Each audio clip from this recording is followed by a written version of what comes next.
Chers amis, merci de nous suivre. Nous allons lire aujourd'hui Jean 8, versets 32 à 36. Version lu second, bien sûr. Vous connaîtrez la vérité et la vérité vous affranchira. Si donc le Fils vous affranchit, vous serez réellement libre. Jean 8, versets 32 à 36. Aujourd'hui, nous l'avons intitulé « La liberté, un don inestimable », deuxième et dernière partie. Vous connaîtrez la vérité et la vérité vous rendra libre.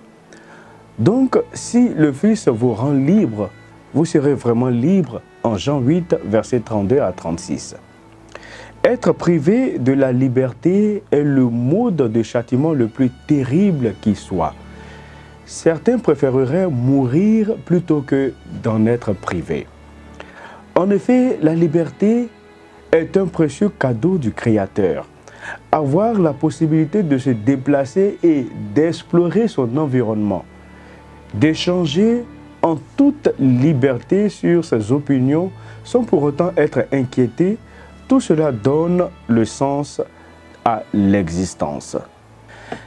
À travers l'histoire de l'humanité, on constate que le désir de contrôle d'un individu sur un autre, d'une nation ou sur une autre, a généré une cruauté des plus abjectes, c'est-à-dire l'esclavage, qui est l'inspirateur et l'instigateur d'un tel système.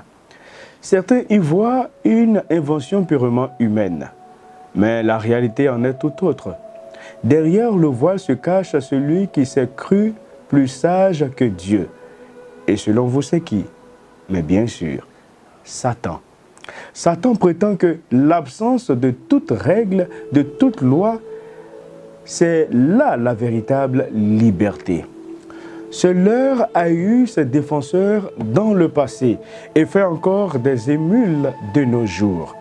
Quand on pense que certains croient encore que les marchés financiers, pour ne prendre que cet exemple, vont s'autoréguler au mépris de la perfidie et de l'égoïsme. C'est se mettre le doigt dans l'œil. Dans leur nature déchue, les humains esclaves de Satan, depuis la chute en Éden, ne peuvent aucunement se libérer par leur propre force. Un langage de vérité doit être tenu, car seule la vérité peut rendre vraiment libre. Ce langage, un seul l'a tenu et le tient encore, car il est lui-même la vérité. Jésus-Christ. Il nous révèle la vérité sur nous-mêmes et sur Dieu.